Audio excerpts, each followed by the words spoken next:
Hey guys, this is Hell Hades. This is a Raid Shadow Legends video. Okay, we've got a brand new fusion.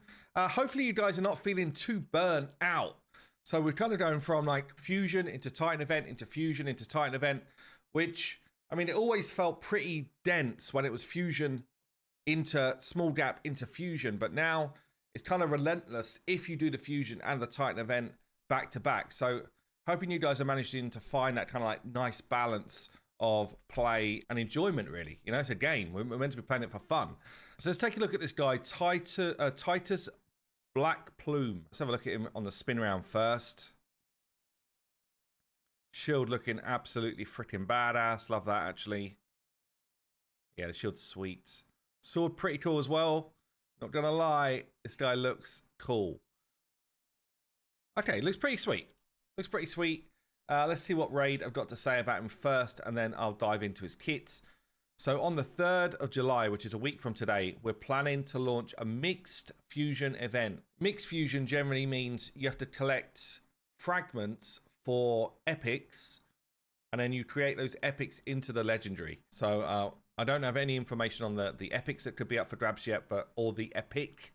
Probably the epic 4 times is more likely, but we'll find out. So what's going on? Bannerlord, legendary, defense-based, and he's going to be Void Affinity. Okay, damn. That's, can I even remember how many times have we had a Void legendary as a fusion? It's rare. It's rare. Maybe in 6 years that I've been playing, maybe 3, I think. Something like that. Anyways, it's not often. Yeah, if I think about a couple of previous ones, we've had Tormund, definitely. I feel like there's been another one as well. Maybe was Supreme Elhain? I feel like there was another one. Yeah, I think Supreme Elhain was. So Titus Black Plume is a versatile tank who brings serious value to PvP and PvE, and his signature is a passive trigger of the A3. Okay, let's just take a look at his kit, see what's going on. Yeah, as I say, like a defense-based legendary, Void legendary. I guess it does start to rain. This is the way it should go, by the way. Like mythicals are kind of like the new Void legendaries, really, and they're not that new anymore, but you know, they're like the big boy champs to earn. Void legendaries, I guess, now become the old legendaries.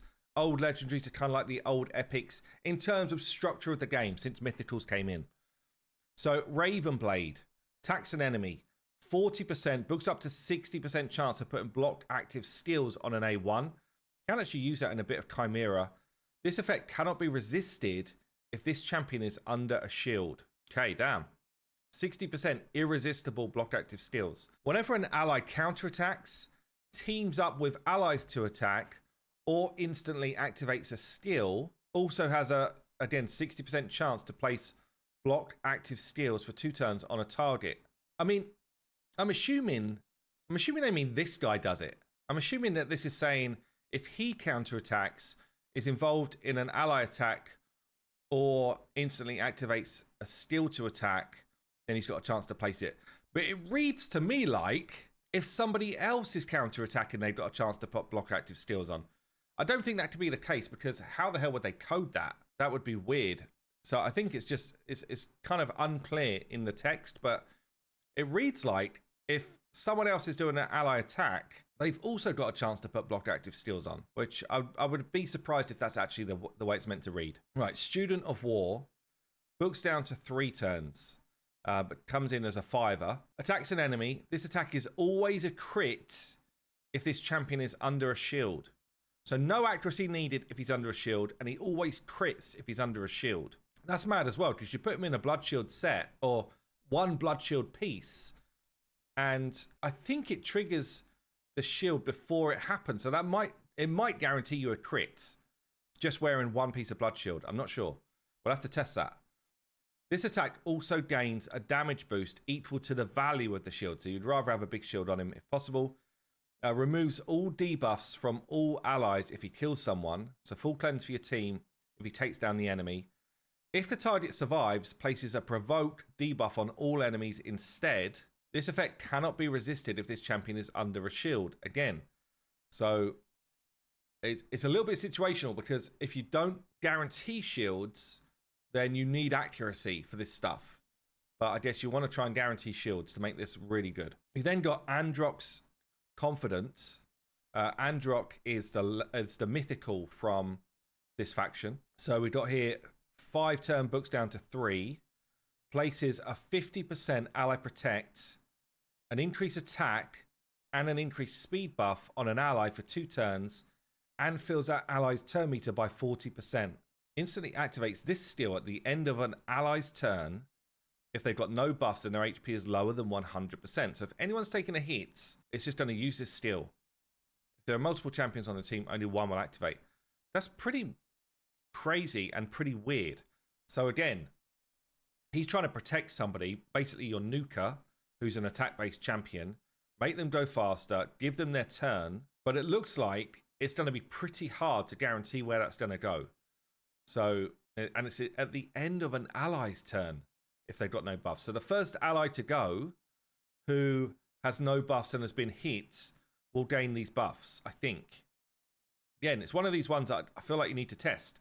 Because naturally, if you're on a full auto, naturally, this skill will hit the leader. Okay, that's just the way it goes. But because there's a bunch of other stuff going off here. Also, does it go on cooldown naturally if this just happens at the end of someone else's turn? It's a really weird kit, honestly. It's a really weird kit, but not unpleasant.